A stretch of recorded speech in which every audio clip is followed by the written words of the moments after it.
Bon, alors, si on est enregistré, c'est parfait. Donc, je disais que ce n'est pas une grande conférence, mais quand même, c'est un sujet sérieux sur lequel j'ai pas mal écrit. Et je vais essayer de vous le résumer, bon, comme je le pense un petit peu. Alors, la frontière en droit international, les enjeux actuels, en fait, quand on parle des enjeux actuels de la frontière, on parle aussi, on va le voir beaucoup, à la fois de géographie et d'histoire. Hein. Bon, voilà. La frontière actuelle, c'est une frontière forcément historique. Et comme j'ai eu l'occasion de vous le dire, le juge revient bien souvent donc à l'histoire, au moins jusqu'au 19e siècle, voire plus parfois, pour comprendre la frontière actuelle. Alors, je vais commencer par quelque chose qui peut paraître paradoxal, mais quelque chose à laquelle on ne réfléchit pas, c'est qu'a priori, les frontières, ça ne devrait pas exister. Ça ne devrait pas exister tout simplement parce que la structuration du monde en État, c'est une donnée qui a été prévue par les hommes, bon, par les hommes, par les humains au sens large, hein, mais le monde n'a pas vocation à être divisé en États. Hein. Donc la frontière, ça n'a rien de naturel. Bon, il faut déjà partir de là parce qu'on n'y réfléchit pas souvent. Hein. Alors non seulement, je vais le dire, il n'y a pas de frontière naturelle en droit international, mais le phénomène de la frontière en soi n'est pas naturel puisque le monde n'a pas vocation à être divisé en États. Et en réalité, bon, alors évidemment, on peut remonter jusqu'à la préhistoire, où on s'aperçoit qu'il y avait déjà à l'époque des territoires de chasse, souvent donc, entre différentes tribus préhistoriques, mais évidemment, trois aspects dans le monde qui ne sont pas étatisés, et donc qui n'ont pas de frontières, et encore, on va voir que c'est un petit peu plus compliqué, c'est l'espace extra-atmosphérique et les corps célestes, bon, voilà, puisque eux ne sont pas susceptibles d'appropriation étatique. C'est la zone des fonds marins. Alors, ce n'est pas toute la mer, hein, c'est la zone des fonds marins uniquement. Et encore, celle-ci a finalement une frontière, puisqu'elle c'est ce qui reste lorsque les États n'ont plus finalement leurs territoires nationaux au niveau de la mer, du sol ou du sous-sol. Bon, voilà. Et il y a finalement un seul continent qui est un petit peu épargné par l'étatisation et donc par les frontières, c'est l'Antarctique. Bon, puisque l'Antarctique est un continent, un vrai continent, hein, contrairement à l'Arctique, qui n'est qu'une mer gelée, enfin on l'espère pour un certain temps, mais bon, l'Antarctique qui bénéficie d'un traité spécial, donc depuis 1959, où les États, bon, je le dis toujours, je sais que c'est un petit peu un mot facile, mais ont gelé leurs prétentions donc, de souveraineté sur l'Antarctique. Bon, pour le reste, tout le reste est étatisé, donc tout le reste a des frontières. Alors évidemment, la frontière, c'est un phénomène qui est très ancien. Aujourd'hui, on en reparle beaucoup. Alors on dit, bon voilà, il y a un retour des frontières. En fait, il n'y a pas de retour des frontières, il y a un retour de l'intérêt sur les frontières. C'est-à-dire qu'on pensait un peu que c'était une sorte de sujet du passé. Bon, voilà, le monde est étatisé, il y a les frontières, il y a plus ou moins de souplesse, il y a le système Schengen, bon, alors, en dehors du terrorisme, en dehors de la pandémie, qui devrait fonctionner pour un libre passage. Bon, donc il y avait une sorte de dévalorisation de la frontière, et aujourd'hui, on s'y intéresse de nouveau beaucoup, et ça nécessite évidemment de revenir sur la structuration de ces frontières. Alors, je l'avais fait pour une communication, et là, je vais le faire également pour vous. J'ai choisi de présenter la frontière en 3D. En 3D, c'est-à-dire doublement en 3D, en réalité, puisque, d'une part, la frontière est effectivement en 3 dimensions, tout simplement parce que l'État est en 3 dimensions. L'État, ce n'est pas une surface plane. L'État, c'est un volume. C'est un volume avec un sol, bon, c'est généralement ce qu'on connaît, mais aussi le sous-sol, évidemment l'espace atmosphérique jusqu'à la limite, on verra, de l'espace extra-atmosphérique, bon, et une partie de la mer, si jamais l'État a un littoral, il y a également une partie de la mer. Donc tout ça, ce n'est pas une surface plane, c'est un volume, donc c'est effectivement en 3 dimensions. Mais ma volonté de présenter la frontière en 3D, ce n'est pas uniquement de dire que c'est en 3 dimensions, c'est de prendre finalement 3 fois la lettre D pour 3 phénomènes que j'estime intéressants et qui permettent de décrire la frontière aujourd'hui. Alors ces 3 lettres, enfin ces 3 mots qui commencent par un D, c'est diversité, voilà, la diversité à la fois dans la détermination et la signification de la frontière. Je reprendrai bien sûr ces 3 mots après. Donc, diversité pour le premier D, dérogatoire pour le deuxième D, puisque la frontière a véritablement un régime dérogatoire au droit commun du droit international. Ce n'est pas un élément qui est traité comme le reste du droit international, c'est un élément qui a un statut particulier, donc un statut dérogatoire. Enfin, le troisième D, c'est le D de différent, un différent au sens évidemment d'un litige, donc là c'est un différent avec un D au début, un D à la fin, sauf qu'il y en a beaucoup, donc vous pouvez mettre ici un S, bien sûr. Puisque c'est un espace qui, de tout temps, a généré des différends et continue de générer des différends, que ce soit du point de vue terrestre ou du point de vue maritime. Donc voilà.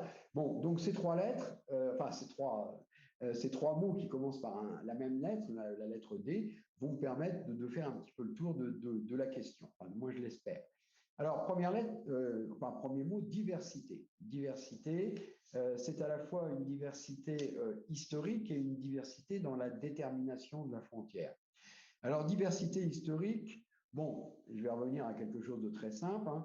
La frontière est bien sûr un phénomène extrêmement ancien, mais sa formation, ses significations au cours de l'histoire ont varié. Bon, la frontière, elle a fluctué. Au départ, on ne connaît pas de frontière fixe. Ah, ça y est, j'ai redisparu, donc je vais me remettre. Voilà. La frontière n'était pas une ligne fixe. La frontière, au départ, c'est une zone, ce qu'on appelle la frontière zone, ou la frontière épaisse, ou encore ce qu'on appelait les marches ou les lignes du temps de l'Empire romain. Les Romains, vis-à-vis de l'extérieur, n'avaient pas de frontières fixes. Ils avaient des zones tampons avec ce qu'ils estimaient être les barbares à l'extérieur de cette zone. Donc la frontière était mouvante et n'était pas fixée. C'était finalement une zone de protection qui ne s'est que progressivement fixée et stabilisée. Alors, au départ également, parce qu'aujourd'hui, on envisage souvent la frontière comme étant un élément qui peut créer justement des différends, donc à la limite qui peut créer des guerres. Et c'est vrai qu'il y a des frontières qui ont créé des guerres dans l'histoire, hein, les exemples sont très nombreux. Mais au départ, la frontière, c'est la paix. Hein. C'est la paix, c'est-à-dire qu'on crée une zone tampon comme étant une zone de sécurité pour être en paix avec celui qui est derrière et avec qui, a priori, on ne veut pas faire la guerre. Donc, c'est paradoxal parce que la frontière, c'est un élément de paix et c'est aussi aujourd'hui un germe de la guerre. Pas aujourd'hui, depuis très longtemps, c'est un germe de la guerre parce que justement, elle s'est précisée et que les États ne vont pas supporter la moindre petite déviation de frontière par rapport à ce qu'ils estiment être leur territoire. Donc la frontière, c'est à la fois la séparation, mais c'est également ce qu'on pourrait appeler la couture entre deux États. Hein, voilà, c'est les deux choses. Et donc, il faut toujours voir cette ambivalence. Alors, évidemment, la frontière change avec l'apparition de l'État moderne. Mais je pense que je l'ai déjà dit dans le cours, mais ce n'est pas très grave si je me répète un peu, mais l'État, attention, ce n'est pas un phénomène extrêmement ancien. Hein, l'État moderne, dans sa forme achevée, c'est le XVIe siècle. Bon, ça débute au XIIe, et ensuite ça va jusqu'au XVIe, donc ça va s'affiner. Bon, et donc l'État moderne, c'est finalement un phénomène qui, au regard de l'histoire, évidemment, de l'histoire très ancienne, n'est pas lui-même très ancien, ce phénomène de l'État. Avant, on connaît surtout des vocations d'empire. Et l'empire, il a vocation à être unique, alors que l'État, il a vocation à vivre avec d'autres États. D'où l'importance, évidemment, de frontières qui vont devenir de plus en plus précises avec le temps. Et comme l'État finalement, l'État a admis le partage des territoires contrairement à l'Empire et a vocation, comme je vous l'ai dit, à ne pas être unique, la frontière va créer l'État selon un processus qui donne à l'État une définition frontalière. Voilà. Bon. Alors, à partir de là, ça paraît simple. En réalité, c'est compliqué. Pourquoi c'est compliqué? Parce que la frontière, ce n'est pas seulement un phénomène juridique, vous l'avez compris, c'est avant tout un phénomène politique, parce que ce n'est pas le droit qui forme les frontières. Le droit protège les frontières, mais ce n'est pas lui qui forme l'État, ce n'est pas lui qui forme les frontières. Donc, c'est un phénomène politique qui est à la frontière de plusieurs données sociologiques. Désolé de parler d'autre chose que du droit, mais si on veut comprendre le droit, il faut comprendre le reste. C'est à la fois un territoire, c'est un État, mais également dans une conception qui est restée longtemps très prégnante, c'est une nation. Alors, sans que la coïncidence soit forcément au rendez-vous.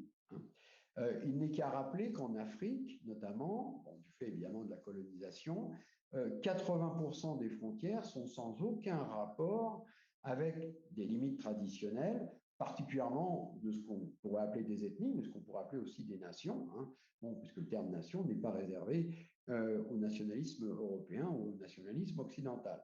Donc 80% des frontières ne correspondent à rien de tout cela. Et ça explique quand même également beaucoup de choses aujourd'hui. Finalement, la frontière va figer l'État, mais va figer l'État dans une situation qui n'est pas forcément une situation qui correspond à une nation et qui correspond à un territoire défini avec une nation dessus.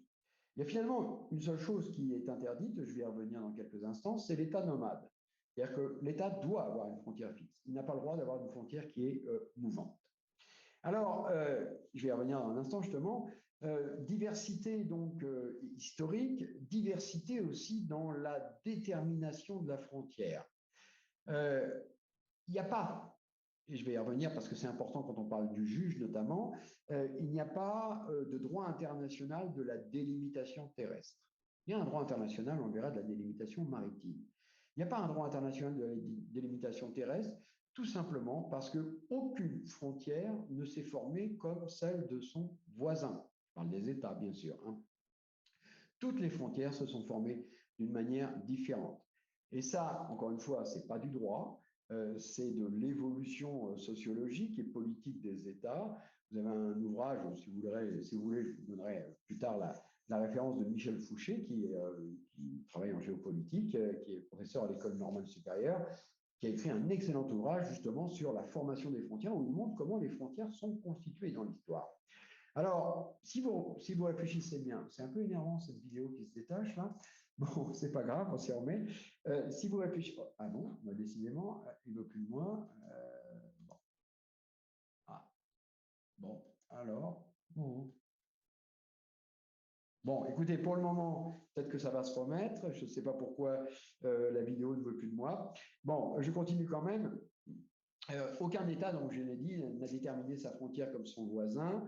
Entre une ligne de paix suite à un conflit, entre les legs entre souverains, des partages opérés par concession mutuelle, voire par mariage dans les familles royales, parfois à l'aide d'un traité, parfois sans traité, ou également par rapport aux frontières qui ont été formées par rapport à une conquête ou un conflit, les situations sont multiples. Attendez, ça m'énerve quand même, donc je vais quand même essayer de me revoir. Non, mais décidément, alors là, je ne sais pas pourquoi. Voilà, on est à l'université, ça devrait bien fonctionner, mais ça ne fonctionne pas bien. C'est très énervant. Ouais, voilà. Ah, ça remarche. Je ne sais pas pour combien de temps. Bon, donc toutes les frontières sont formées différemment, et ce n'est pas seulement vrai dans l'histoire. Si vous prenez la période contemporaine, bon, pendant le cours, je vous ai un peu embêté avec le tribunal pénal pour l'ex-Yougoslavie, le Rwanda, etc., etc. Bon, les tribunaux pénaux qui nous rappelaient de l'histoire qui, pour vous, bah, évidemment, date d'avant votre naissance, mais qui, quand même, de l'histoire contemporaine assez récente. Et là aussi, on a eu un phénomène de mutation territoriale, de création d'États et, bien sûr, de problèmes de frontières. Bon, on a eu, depuis, disons, 60 ans, c'est-à-dire depuis la décolonisation, la question des successions d'États, et je vais y revenir parce que cette question des successions d'États, c'est un problème fondamental pour le juge pour les frontières aujourd'hui. Bon, voilà, des États indépendants ont succédé à un État colonial et ils ont hérité des frontières définies par l'État colonial. On a eu le phénomène également des sécessions, qui là aussi ont remodelé des frontières, le Bangladesh, l'Érythrée, le Soudan du Sud, et le Soudan du Sud, là vous étiez né, hein, c'était en 2011, hein, donc voilà, c'est pas si ancien que ça, bon, même si vous étiez bien sûr beaucoup plus jeune. On a eu aussi des tentatives de sécession qui n'ont pas fonctionné, mais il y a eu des sécessions qui ont fonctionné. Et puis on a eu les phénomènes récents de réunification, d'États, l'Allemagne, un État qui ne va pas bien du tout, mais bon, qui a été réunifié en même temps que l'Allemagne, c'est le Yémen en 1990. Il y avait deux Yémen, un occidental et, disons, un pro-occidental, un pro-soviétique, et la même chose que pour l'Allemagne en quelque sorte. Et on a eu aussi les phénomènes très importants de dissolution d'États. Dissolution d'État, c'est la Yougoslavie, justement, c'est la Tchécoslovaquie, c'est l'Union soviétique. C'est-à-dire qu'il n'y a pas d'État préexistant. Il y a des nouveaux États. Et s'il y a des nouveaux États, il faut savoir où sont les limites de ces États. Et ça n'a pas toujours été très simple. puisqu'on a eu des incertitudes, et c'est là où je reviens à la question de l'interdiction de la frontière nomade. Par exemple, dans la guerre en ex-Yougoslavie, mais je vous en ai peut-être parlé, encore une fois, je ne me souviens plus, dans la guerre en ex-Yougoslavie, bon, entre, disons, les Serbes, les Croates et les Bosniaques, pour faire simple, chacun estimait que son territoire s'étendait jusque-là où se trouvait une population bosniaque, serbe ou croate. Bon. Or, évidemment, ça modifiait complètement les frontières des États fédérés. La Yougoslavie était un État fédéral avec 6 républiques fédérées. Donc, ce qui a été imposé dans le traité de paix de 1995, c'est l'indépendance des États, d'accord, mais dans les frontières héritées de la République fédérale, donc dans ce qui était auparavant les républiques fédérées, comme le sont les républiques fédérées au sein des États-Unis ou les Landes au sein de l'Allemagne. Voilà. Ça veut dire que si ça devient indépendant, ça doit respecter l'ancienne structuration, ce qui évidemment ne convenait pas à tous les protagonistes de la guerre. Donc, toutes ces difficultés font que la frontière terrestre est bien souvent extrêmement complexe à déterminer et que le juge a beaucoup de difficultés à la déterminer, même s'il y a une chose qui est à proscrire, c'est ce qu'on appelle la frontière naturelle. La frontière naturelle, ça existe évidemment si vous regardez un paysage et si vous regardez une carte, ça n'existe pas en droit, la frontière naturelle. On peut toujours dire que les Pyrénées séparent la France de l'Espagne, très bien, mais si vous ne savez pas exactement où passe la frontière dans les Pyrénées, ça ne sert à rien. C'est-à-dire que ce n'est pas l'épaisseur des Pyrénées qui sépare la France de l'Espagne, c'est une ligne bien précise, qui a été fixée d'ailleurs par des traités successifs, le premier sous Louis XIV, en 1659, puis d'autres ensuite d'ailleurs. De la même manière, pour être encore plus précis, la détermination d'une frontière terrestre par un fleuve, ce n'est pas une frontière naturelle. On peut dire que le Rhin sépare la France de l'Allemagne, donc dans la région de Strasbourg, très bien, bon, c'est vrai, évidemment, mais il faut savoir où passe la ligne frontière sur ce Rhin. Ce n'est pas le Rhin en lui-même qui est la frontière, c'est une ligne extrêmement précise qui, généralement pour les fleuves, est déterminée par ce qu'on appelle le Talweg, c'est-à-dire le point le plus profond du principal chenal navigable du fleuve. Bon. Et ça, géographiquement, ce n'est pas toujours facile à déterminer. Donc, les États savent au millimètre près où est la frontière, même si c'est un fleuve, même si c'est des montagnes, ou même si c'est un autre type de séparation naturelle. Il n'y a finalement qu'une seule frontière qui supporte, si je peux dire, l'imprécision, c'est celle qui est en l'air, dans l'espace atmosphérique. Pourquoi? Parce que les scientifiques ne sont pas tout à fait d'accord sur la limite entre l'espace atmosphérique et l'espace extra-atmosphérique. Bon, donc c'est la seule frontière qui, quelque part, reste une frontière zone, bon, même s'il n'y a pas d'ennemis derrière, enfin, sauf à croire aux extraterrestres, mais donc reste une frontière zone, ce qui ne pose d'ailleurs pas beaucoup de problèmes, les États admettant que l'espace atmosphérique, finalement, c'est là, enfin, c'est l'altitude jusqu'où les avions de ligne, je ne parle pas des navettes spatiales, bien sûr, des avions de ligne peuvent voler, c'est-à-dire entre 10 000 et 12 000 mètres à peu près d'altitude. Bon, ça ne pose pas fondamentalement de problème, mais par contre, évidemment, cet espace, jusqu'à 10 ou 12 000 mètres, c'est le territoire de l'État. Hein, toujours mon histoire d'État en 3 dimensions, il ne faut pas l'oublier. Alors, il reste à partir de là, avec toutes ces difficultés, que la détermination de la frontière est extrêmement variable et que l'on va sur des points de plus en plus précis. Et là, ça intéresse très souvent le juge, bien sûr. Bon, la première opération, c'est ce qu'on appelle la délimitation de la frontière. La délimitation de la frontière, c'est finalement un trait sur une carte. Bon, voilà, vous avez une carte, admettons, 2 États vont négocier pour une frontière.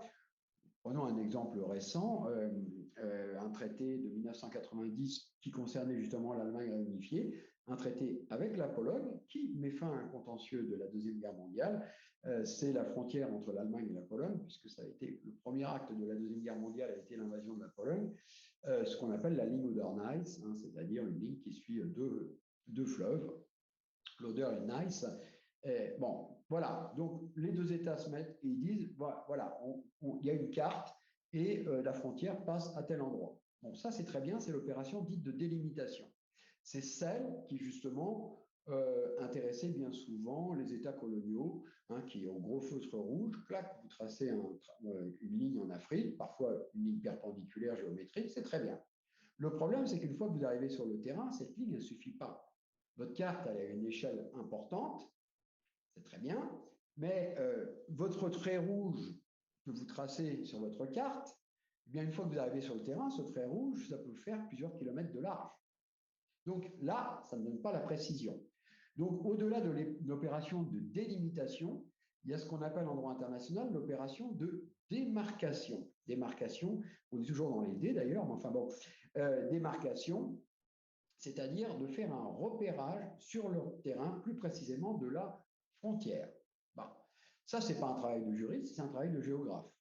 Bon, vous avez des instituts, l'Institut géographique national, l'IGN par exemple pour la France, mais il y en a d'autres, hein, bon, qui ont des missions d'expertise que les États utilisent pour justement délimiter précisément leurs frontières. Et c'est là souvent que les problèmes arrivent.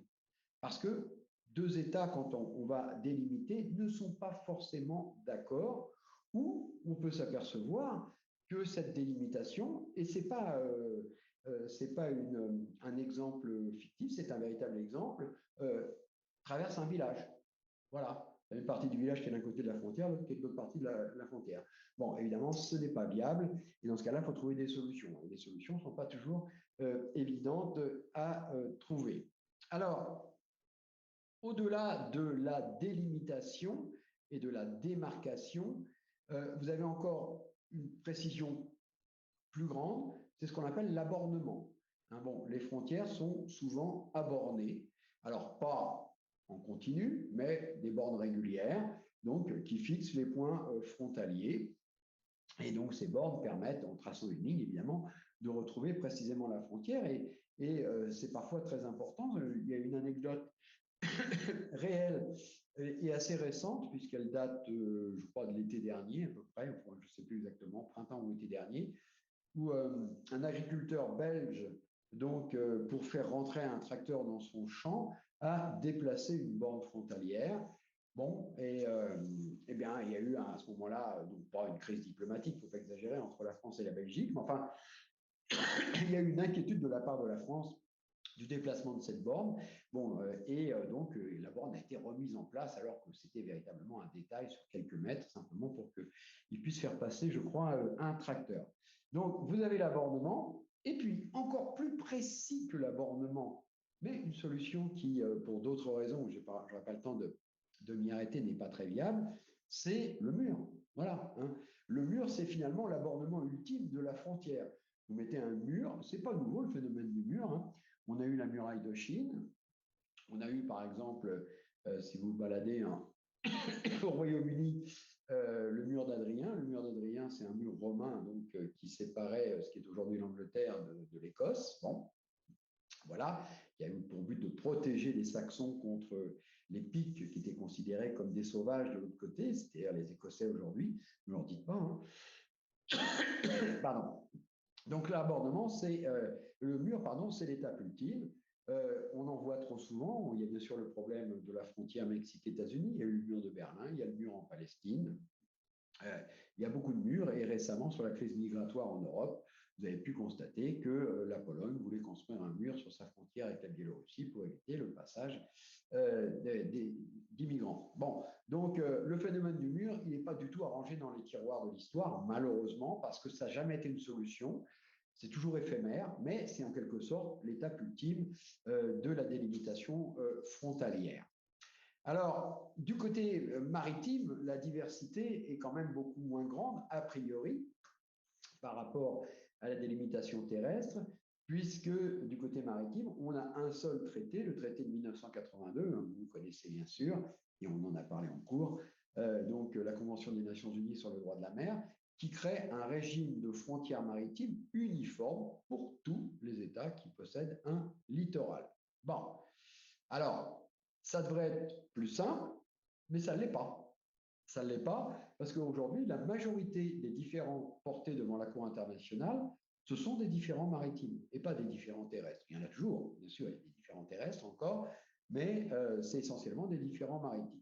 Tout simplement parce que les règles de délimitation des surfaces maritimes prévu par la Convention de 82, on laisse une latitude aux États pour déterminer ce qui devrait être équitable entre eux. Et évidemment, l'équité d'un État ne ressemble jamais à l'équité de son voisin. Vous pouvez sans doute vous en douter. Donc, d'autant plus que la Convention de 82 est très bien, mais elle a prévu en plus des régimes, vous le savez, qui sont différenciés entre l'eau, la surface de l'eau, le sol, le sous-sol, ce qui rend les choses très complexes. Donc, voilà, hein, en quelque sorte, pour ce premier D, ce D de la diversité, diversité historique, diversité dans la détermination des frontières. Bon, et ça, tout ça, c'est en quelque sorte le creuset du travail plus tard du juge, enfin du juge ou des États, si jamais ils veulent bien, en quelque sorte, se mettre d'accord et se mettre autour d'une table pour déterminer les frontières. Alors, deuxième D, dérogatoire. Un dérogatoire, j'essaie de ne pas être trop long quand même. Donc, le deuxième D, dérogatoire. La frontière est dérogatoire à plusieurs titres. D'une part, par la carapace juridique qui est posée autour de sa fixité. Bon, et ça, je vais y revenir. Et d'autre part, par le régime dérogatoire au droit commun. Alors, la carapace juridique sur sa fixité, ça porte un beau nom latin, on a dû en parler en cours encore une fois, c'est le principe de l'uti possidetis, alors uti possidetis iuris, hein, je pense vous l'avoir cité quand même. Donc, l'uti possidetis iuris, alors c'est une belle expression latine, bon là il n'y a pas de traduction, donc je suis désolé, je ne peux pas utiliser un mot traduit. C'est la plus grande des protections a priori accordées à la frontière par le droit international contemporain. C'est le principe selon lequel les frontières établies sous l'empire d'un système disparu, voilà, ou par un système disparu, je ne parle pas de l'empire au sens d'une puissance, donc par un système disparu, doivent être respectées et maintenues par les nouveaux États.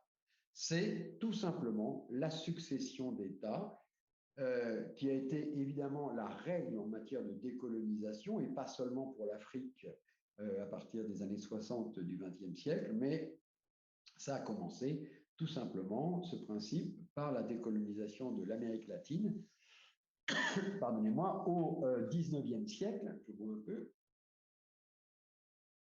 au XIXe siècle, donc il a été décidé, quand l'Espagne et le Portugal se sont retirés d'Amérique latine, que les frontières des nouveaux États devaient respecter les limites administratives de ce qui était évidemment des possessions espagnoles ou portugaises. Alors pour le Portugal, c'était un peu plus simple, puisque c'était la masse du Brésil. Pour l'Espagne, c'était plus compliqué, puisque ça correspondait à des vice-royautés, et les États aujourd'hui correspondent à peu près donc à différentes structures administratives de l'Espagne. Et vous retrouvez ça, évidemment, pour la décolonisation dans les années 60 en Afrique. On dit au pays, très bien, vous devenez indépendant, mais si vous devenez indépendant, vous devez respecter les frontières qui étaient celles des États colonisateurs. Bon. Alors, non seulement les frontières entre deux différents colonisateurs, bon, on peut, par exemple, penser à la frontière entre le Cameroun et le Nigeria. Bon, le Nigeria était une possession britannique, le Cameroun était une possession française, encore qu'au départ, avant la Première Guerre mondiale, c'était une possession allemande. Mais bon, donc c'est une possession française. Donc là, la frontière Nigeria-Cameroun, c'est une frontière qui doit évidemment respecter les traités qui avaient été signés à l'époque entre les États. Mais la question que j'ai indiquée pour l'Espagne ressurgit également lorsqu'il s'agissait de limites administratives d'un même État colonisateur. La France avait beaucoup de possessions en Afrique. Aujourd'hui, ce sont des États différents. Mais que ce soit, par exemple, le Bénin, le Niger. Ah, attendez, maintenant l'ordinateur veut redémarrer. Alors ça, je déteste ça. Il me le fait à chaque fois. Je vais essayer de le calmer. Pardonnez-moi hein, tous ces incidents. Voilà. Non, zut. J'ai peur qu'il redémarre. Bon, j'espère fermer le programme. Voilà. Excusez-moi, hein. Tout ça c'est très embêtant. Bon, c'est pareil, hein. Il programme comme ça des choses. Alors quand on fait des cours en Zoom, c'est pareil. Parfois au milieu, clac. Bon, donc je vous disais que le même problème se pose pour la France. Et c'est posé pour la France parce que, par exemple, le Bénin, le Burkina Faso, le Niger, pour prendre ces exemples-là, bon, ces trois États aujourd'hui indépendants qui étaient des possessions de la France, divisés entre l'Afrique équatoriale et l'Afrique occidentale française. Bon, et donc, ce qui a servi de frontière aujourd'hui à ces États, ce n'étaient pas des frontières internationales avant la décolonisation, c'était des limites administratives entre les possessions françaises. Hein.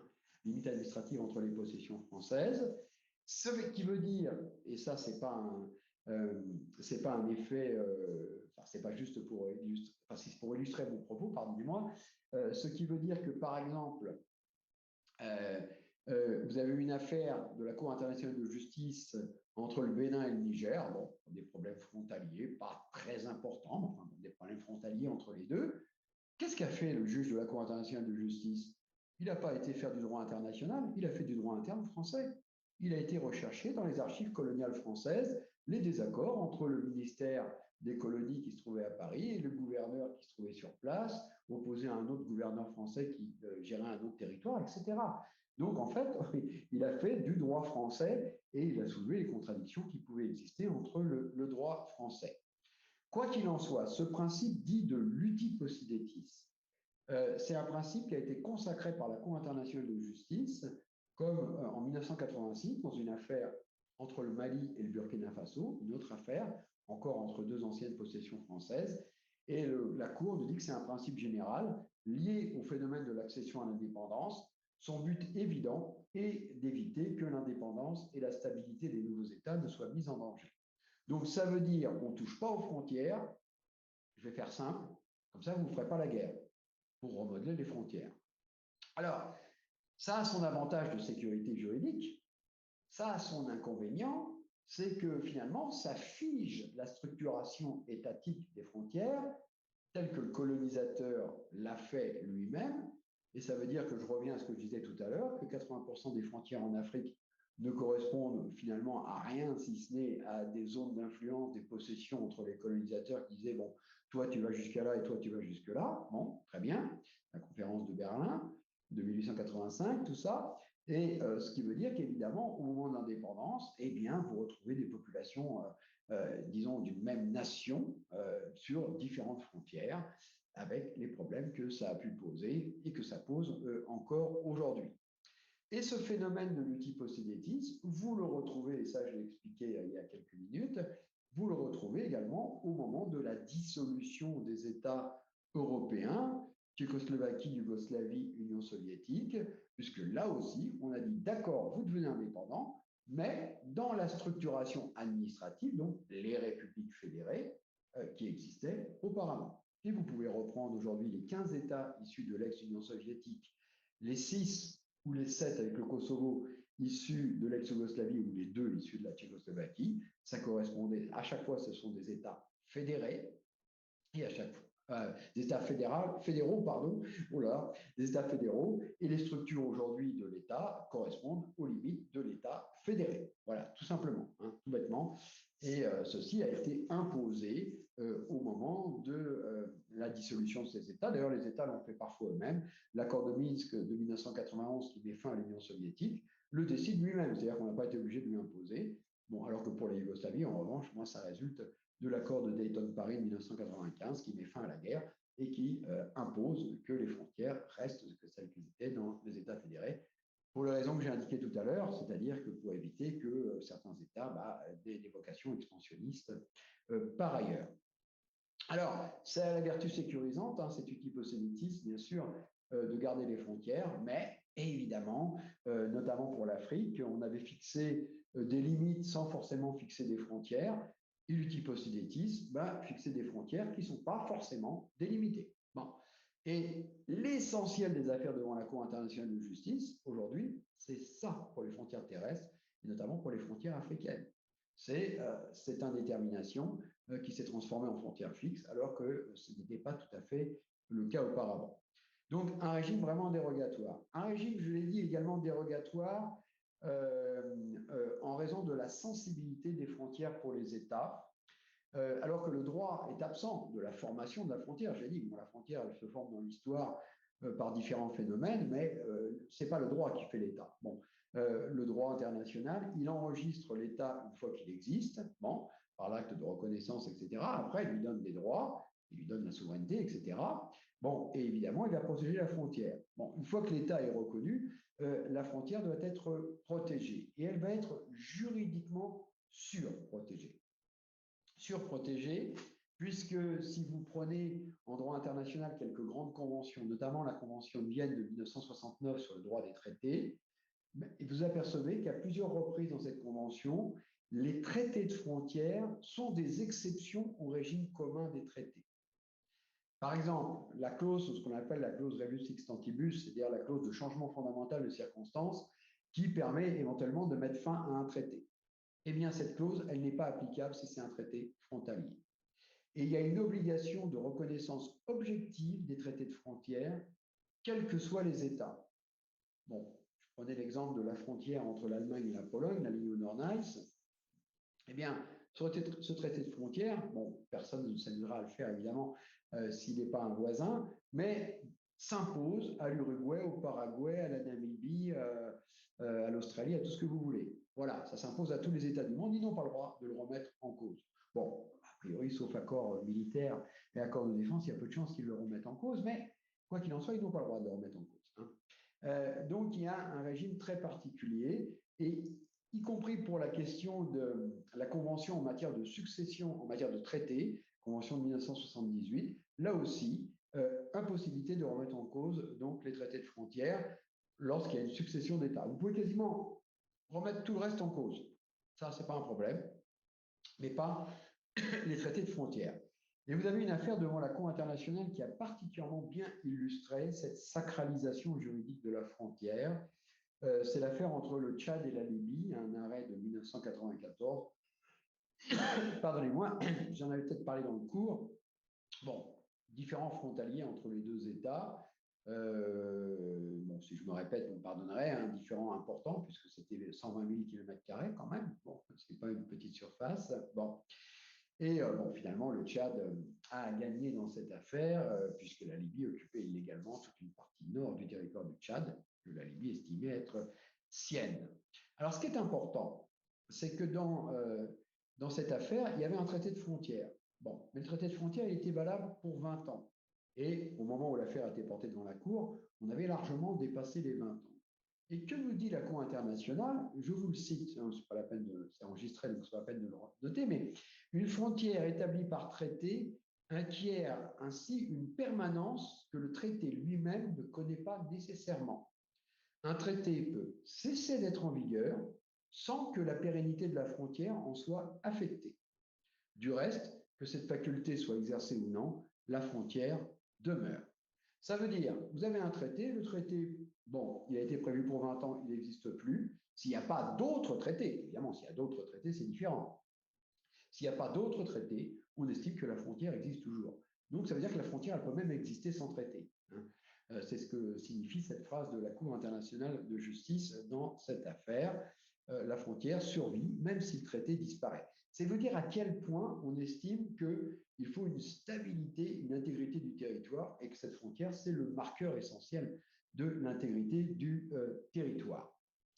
Alors, troisième et dernier D, si vous préférez, la question des différents. Bon, des différents au pluriel, hein, donc différents avec un D au départ, je l'ai dit, avec un D à la fin, et avec un S si possible.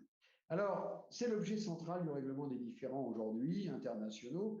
Alors, auprès de la Cour internationale de justice, auprès du Tribunal international du droit de la mer, ça aussi on l'a vu rapidement pendant le cours, mais aussi auprès des tribunaux arbitraux. Hein. Bon, les questions de frontières passent devant ces différents cercles sans qu'il y ait forcément une différence. Bon, je ne vais pas revenir sur la question du droit de la mer, où là, vous avez un forum shopping et donc plusieurs prétoires possibles.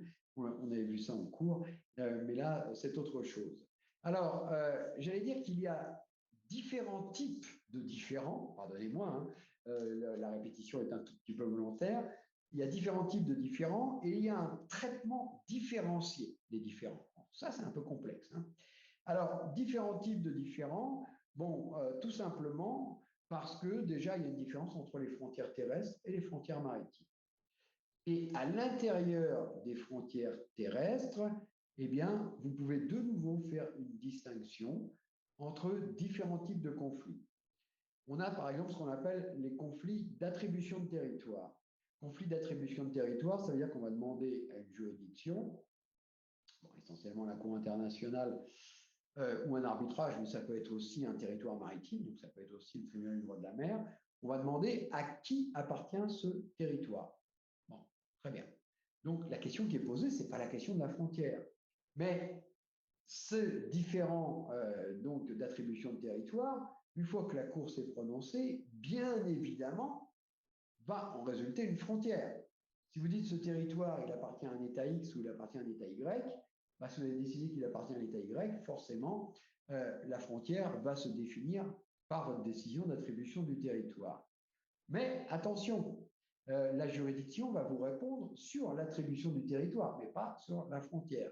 La frontière va en découler. Et ça peut poser problème. Je pense vous avoir expliqué en cours également la question de l'affaire entre le Cambodge et la Thaïlande sur le temple de Préah où la Cour, la question qui avait été posée à la Cour, c'est à qui appartient le temple. Donc, à qui le territoire sur lequel se trouve le temple est-il à un État ou à un autre? La Cour dit oui, le temple appartient au Cambodge. Mais on ne lui pose pas la question de la frontière. Donc, c'est la raison pour laquelle la Thaïlande, mécontente évidemment de la décision selon laquelle le temple appartient au Cambodge, va dire vous avez dit que le temple appartenait au Cambodge, mais vous n'avez pas dit pour le reste, donc moi je m'installe juste autour. Voilà. Ce qui n'était pas l'esprit de la décision. Mais à partir du moment où on n'avait pas posé la question, la frontière n'était pas définie derrière. Bon, bref, ça s'est arrangé quelques décennies plus tard, enfin 50 ans plus tard en réalité, mais a priori, le conflit d'attribution, c'est un conflit qui permet de déterminer à qui appartiendra un territoire et il doit en résulter notamment une frontière. Et là, sur les conflits d'attribution, vous avez toute la question des zones d'influence en Afrique, c'est-à-dire résultant de la colonisation et de la décolonisation. La question des zones d'influence, qui n'était pas forcément précise. L'affaire Tchad-Libye que je viens de vous citer, la Libye dit, voilà, la zone d'influence de l'Italie qui occupait la Libye, il faut s'en souvenir, jusqu'à la Deuxième Guerre mondiale, elle s'étendait plus au sud, il contrôlait à ce moment-là des tribus qui se trouvaient dans cette région-là, donc ça appartenait par succession à la Libye. Donc la question des zones d'influence, je l'ai dit, c'est très important parce qu'on n'a pas forcément ni des frontières fixes, ni des frontières fermes. Et donc, ça va se poser, d'autant que parfois, cette délimitation des zones d'influence, elle fait appel à des territoires sur lesquels on ne trouve rien. Le juge est démuni. J'avais cité, je pense, également en cours l'affaire entre la Malaisie et l'Indonésie, qui est amusante parce que c'est l'affaire des œufs de tortue. Où la Cour ne trouve aucun titre, aucun traité, ne trouve rien. Il n'y a pas d'habitation, il n'y a pas d'habitants sur ces petites îles que les deux États veulent. Et finalement, la seule chose qu'elle trouve, c'est qu'il y a un navire océanographique de la Malaisie qui fait le recensement des pontes de tortues marines tous les ans, dans l'objectif d'ailleurs très noble de la protection de cette espèce. Et c'est à partir de là, la Cour donne les îles à la Malaisie, parce que c'est tout ce qu'elle trouve. Elle ne trouve rien d'autre. Vous voyez que parfois, il faut aller extrêmement loin dans la précision des choses. Et à ces conflits d'attribution de territoire, s'oppose pas forcément, la question de la frontière, du différend directement frontalier. C'est-à-dire que là, on peut dire à la Cour, ce n'est pas une question d'attribution de territoire, on veut savoir exactement où passe la frontière. Donc là, la Cour va s'intéresser à la ligne frontalière précisément, et va faire un travail souvent de géographe.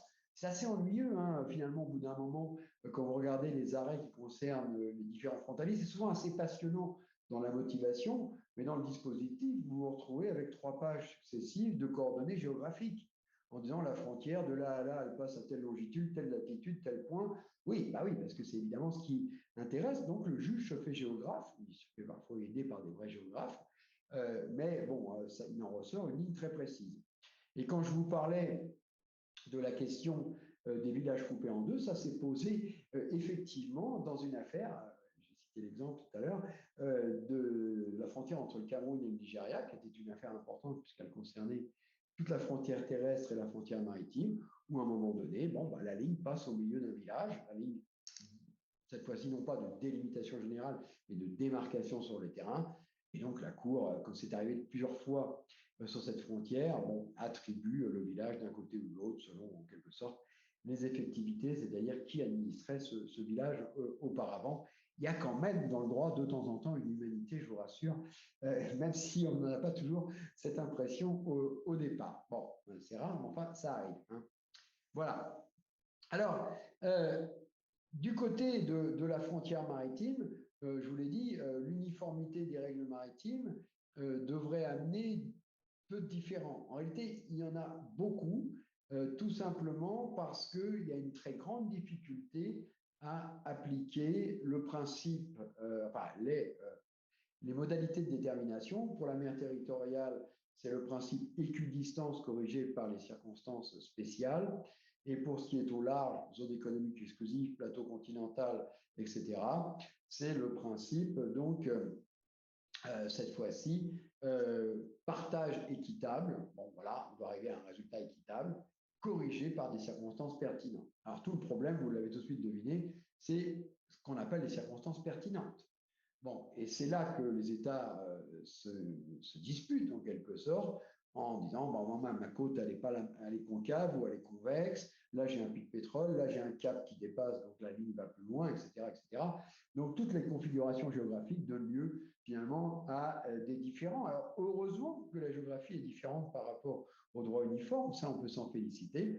Il n'empêche que la Convention de 82 ne règle pas vraiment de très nombreux contentieux, enfin, ne règle pas, pardon, la délimitation et donne lieu par contre à de très nombreux contentieux. Bon, pour citer le dernier devant la Cour internationale en délimitation maritime, c'était entre la Somalie et le Kenya, donc tranché en octobre dernier. Alors, il en résulte de cette complexité qu'on ne peut pas faire rentrer la géographie dans le droit, tout comme on ne peut pas simplifier l'histoire par le droit. C'est le droit qui doit s'adapter, et pas l'inverse. Hein. On ne peut pas faire les petits plus grands. La typologie en droit, c'est bien. L'uniformisation, c'est bien, mais ça arrive à ses limites. Donc, le droit est toujours contraint par la géographie, il est toujours contraint par l'histoire. Il essaie d'avoir une vision claire de tout ceci, d'avoir une vision à peu près équitable de tout ceci lorsqu'on est un juge, mais c'est très compliqué. C'est très compliqué parce que dans certaines affaires, on retrouve des traités, moi je les avais cités aussi, je pense, en cours, qui avaient été signés par des colonisateurs d'une manière totalement falsifiée, avec des tribus, bon, leur faisant accorder des territoires immenses sans que ces tribus le sachent. Bon, ces traités totalement léonins, ce que notamment a fait Stanley pour la conquête du Congo. Bon, qu'est-ce qu'on en fait aujourd'hui? C'est a priori du droit, c'est du droit falsifié, mais les États ont le droit de dire, bah oui, mais moi, la colonisation chez moi, elle s'est passée comme ça.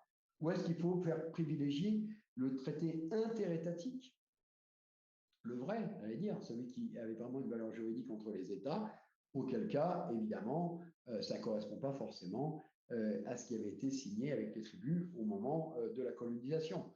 Bon, la Cour internationale fait privilégier les traités interétatiques par souci de sécurité juridique. Sinon, vous remettez en cause toutes les frontières africaines. Et remettre en cause toutes les frontières africaines, ça peut vouloir dire de nombreux conflits, et pas seulement juridictionnels, mais cette fois-ci directs entre les États.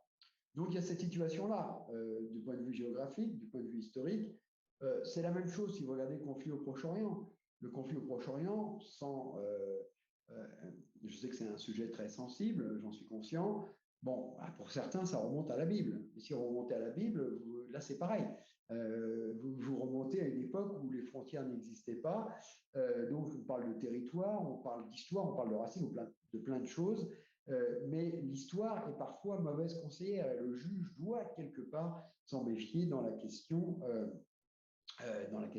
lorsqu'il a à trancher des différends. Alors, le juge, il va, je vous l'ai dit, traiter différemment les différends. C'est-à-dire que quand il a un problème de délimitation terrestre, il va d'abord rechercher un titre, il va rechercher un traité. Pour lui, c'est l'idéal, c'est qu'un traité existe. Alors, après, le traité n'est pas forcément clair, ou il peut y avoir une succession de traités et certains vont annuler d'autres traités dans le cours de l'histoire. Il faudra déterminer lequel est en vigueur, lequel est le bon. Bon, mais au moins, il va rechercher un titre. À défaut de titre, il va rechercher les effectivités, c'est-à-dire les preuves concrètes d'administration d'un territoire par un État. Il n'aime pas beaucoup ça, le juge. Parce que, bon, évidemment, chaque État a ses cartes, chaque État a ses preuves, comme quoi il administre le territoire, comme quoi c'est lui qui a l'état civil de tel village ou de tel village. Bon, donc ça crée toujours des problèmes qui sont extrêmement complexes, et il le fera en dernier ressort, s'il ne trouve rien d'autre. Le dernier ressort, c'est l'exemple Indonésie-Malaisie avec les œufs de tortue. Mais bon, là, c'est vraiment l'exemple extrême. Hein. Mais bien souvent, il doit essayer de voir si, et notamment dans l'affaire Qatar-Bahreïn en matière de droit de la mer, il a quand même regardé donc finalement l'allégeance des pêcheurs, historiquement les zones de pêche appartenant au Bahreïn ou appartenant au Qatar, pour essayer de se déterminer et d'avoir un dénouement. Ah, ça y est, il y a longtemps que je n'avais pas disparu. J'ai de nouveau disparu. Non? Ah, non, j'ai changé de place. Bon, c'est pas grave. Voilà. Encore une fois, je vous l'ai dit, pour le droit de la mer, la jurisprudence s'est construite sur des incertitudes et continue de se construire sur des incertitudes parce que le travail du juge n'est pas simple, puisqu'on demande aux États, finalement, de trouver une solution équitable, mais avec des circonstances pertinentes qui sont aussi nombreuses qu'il existe des États et qui sont aussi nombreuses qu'il existe des situations géographiques, et donc c'est évidemment extrêmement complexe. Alors, on le voit à la frontière, c'est un phénomène qui est sans doute surdéterminé. Bon.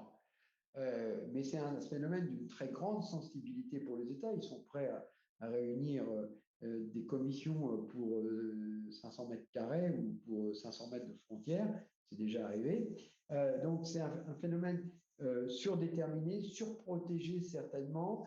Et là, vous avez, je pense, et ça sera presque le mot de conclusion, je vous rassure, pour vous laisser la parole si vous le souhaitez.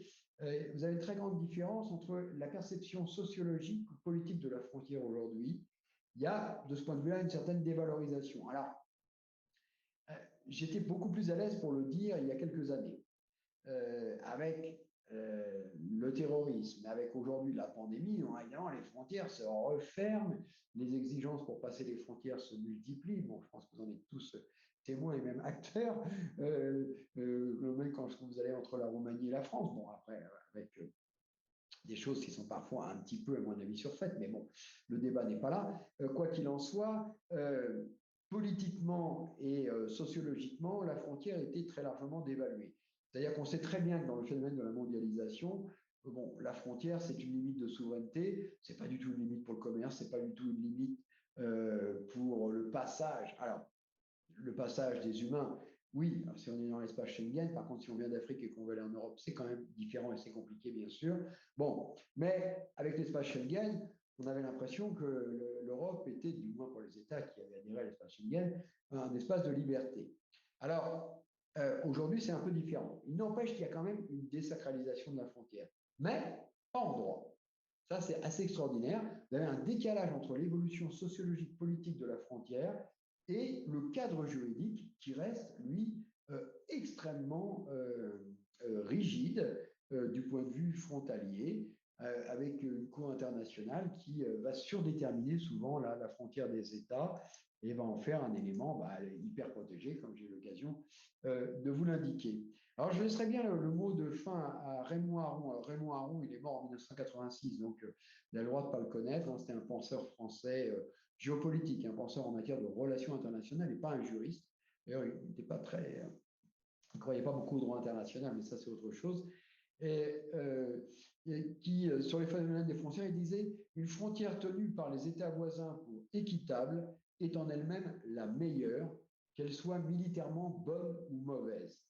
C'est-à-dire qu'en réalité, la bonne frontière, c'est la frontière qui, comme le Raymond Aron le résume très bien, est celle qui est perçue comme équitable par les voisins, autrement dit, qui ne crée pas de problème, même si celle-ci vous paraît mauvaise, vous paraît stupide, vous paraît mal découpée. Ce qui importe finalement, c'est la perception de la frontière plus que son découpage réel, parce que cette perception participe à la statolatrie, à l'obsession du territoire des États, même si je le dis politiquement et sociologiquement, les choses ont largement évolué. Voilà ce que je voulais vous dire, presque une heure quand même. Hein. Bon, donc, je ne voulais pas faire trop long. Je suis désolé, j'étais obligé de résumer un petit peu parce que Je peux être très bavard sur le sujet de la frontière, que j'aime bien, mais là, bon, j'ai été un petit peu rapidement. Ça nous a rappelé aussi des éléments du cours, hein, puisque bien évidemment, le cours, on en parlait à travers les juridictions. Alors, je suis prêt à vous laisser la parole si vous avez des questions à poser sur tout ça.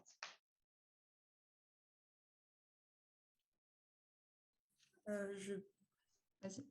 Pardon, j'avais posé une question. Merci beaucoup déjà pour cette conférence, c'était très intéressant. Alors, j'ai une question qui concerne, si j'ai bien entendu, c'était l'affaire Cameroun contre Nigeria, sur l'affaire du village coupé.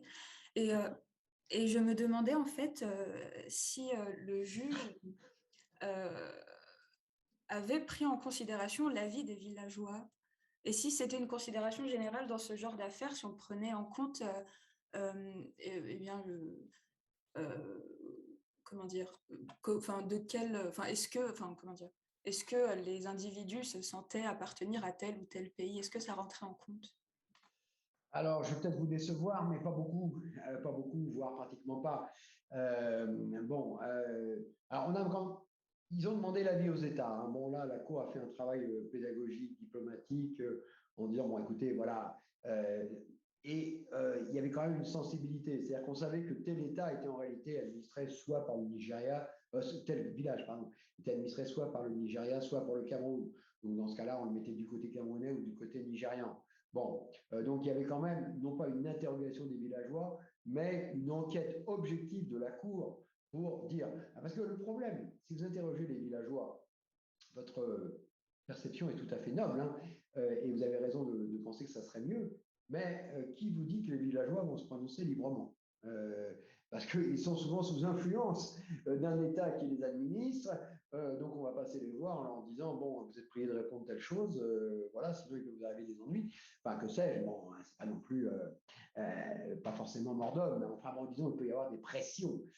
Donc, l'avis des villageois, attention, les pauvres, ils n'auront peut-être pas une parole libre, donc c'est vrai qu'on ne va pas forcément prendre en considération leur opinion par rapport à la question frontalière. Non, ça c'est malheureusement, je suis obligé de le reconnaître. Et alors sur la question, pardonnez-moi, si je prends une autre affaire dont j'ai parlé, l'affaire entre le Tchad et la Libye, bon, c'est 120 000 km², mais avec quelques oasis. Et finalement, avec un oasis qui est plus important, qui s'appelle Aouzou, d'où le nom de la bande d'Aouzou. Voilà. Et le Tchad a récupéré l'administration d'Aouzou. Les habitants d'Aouzou, qui sont des Toubous, donc une confrérie musulmane qui se trouve, une confrérie nomade, hein, qui se trouve dans cette infrastructure, n'avaient aucune finalement vocation, impression d'être ni libyen ni tchadien. Ça leur était totalement égal. Par contre, ils ont regretté la Libye parce que la Libye était beaucoup plus riche que le Tchad. Et du temps de la Libye, ils avaient finalement des écoles, etc., qui pouvaient être donc différents services publics, si vous voulez, même si c'est très éloigné d'une ville, qui pouvaient être assurés par cet État, alors que le Tchad, à Ouzou, c'est à 1500 km de la capitale, entre les deux, c'est le désert. Donc malheureusement, l'attention du Tchad sur ces petits villages était moindre et la richesse du Tchad est beaucoup moindre que celle de la Libye. Donc à partir de là, il y a certainement eu un regret. Mais bon, voilà. Là, il n'y avait de toute façon pas de discussion possible. C'était un traité clair qui donnait ce territoire au Tchad et la Cour là n'a même pas demandé l'avis à la population. Alors du coup, moi j'avais une autre question aussi, mais c'était peut-être pour parler d'un sujet actuel. Est-ce qu'il est correct de parler de frontières dans le cadre d'une organisation internationale et surtout, par exemple, on entend souvent parler de la frontière extérieure de l'Union européenne. Est-ce que, vu les caractéristiques pardon, que vous nous avez données, c'est correct? Ou est-ce qu'il faudrait trouver un autre terme avec d'autres caractéristiques?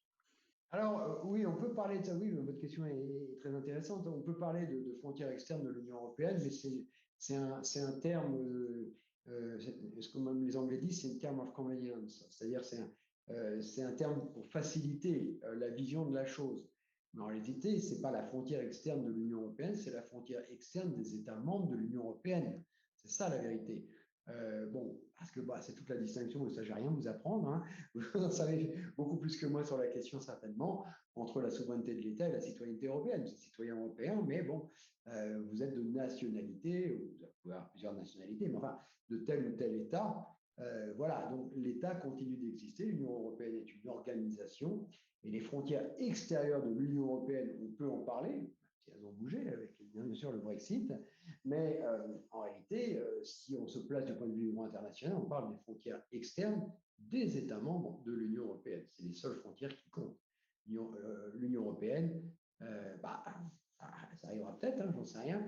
Tant que ce n'est pas un État supranational à lui tout seul et une fédération, tant que nous avons les États et la souveraineté des États, nous avons des frontières des États et pas de l'Union européenne, au sens juridique, hein, bien sûr. Alors, déjà, je vous remercie également pour ces propos.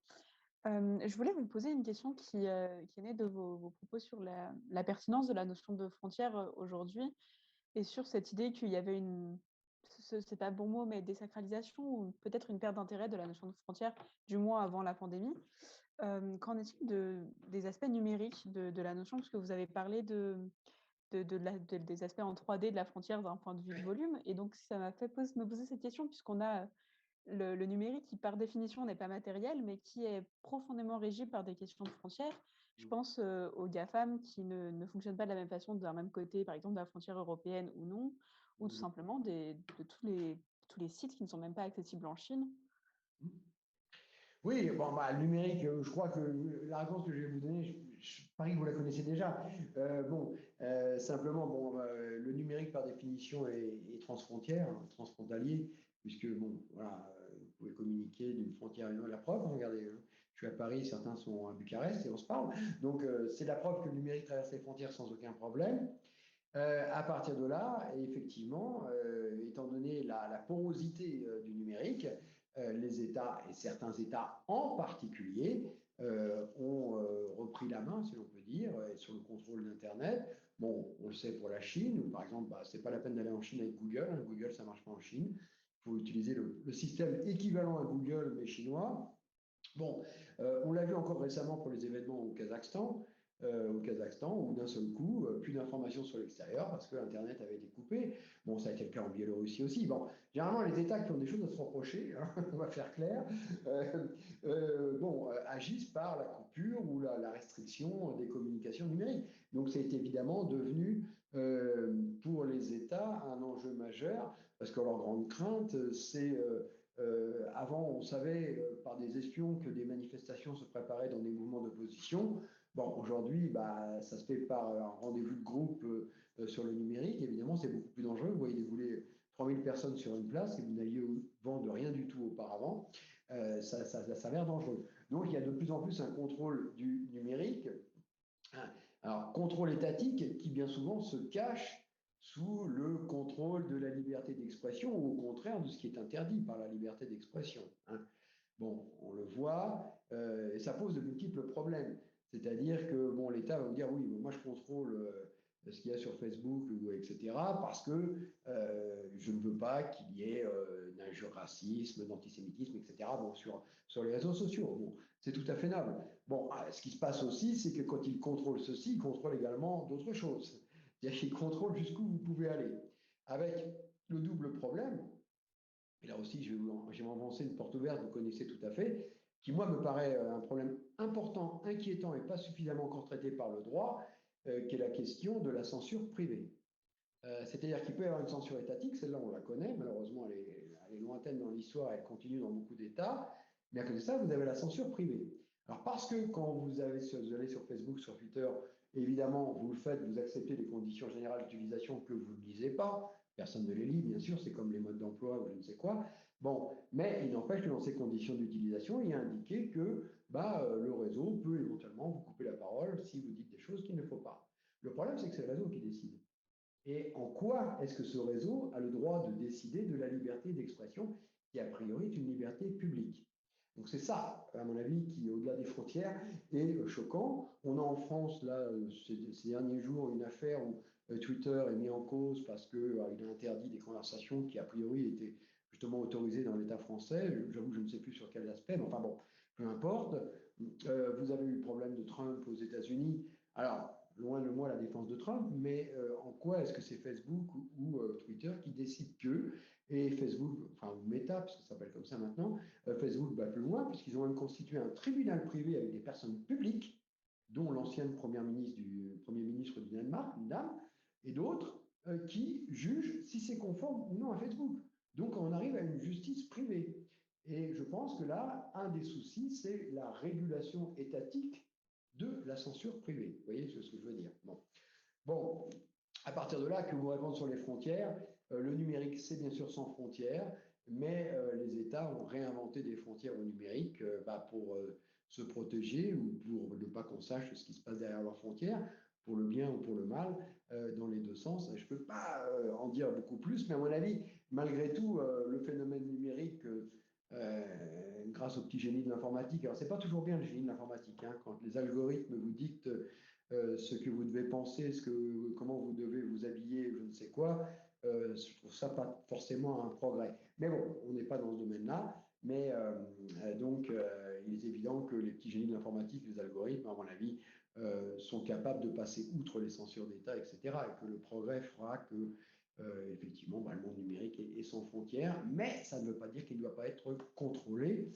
Donc voilà, je ne peux pas vous en dire plus sur cette question-là. Je suis désolé, par définition, c'est transnational, par définition, c'est transfrontière, mais on a rétabli les frontières, plus ou moins, sur cet aspect-là. Mais je pense que ça va poser des problèmes internationaux, mais pas forcément ceux des frontières, hein.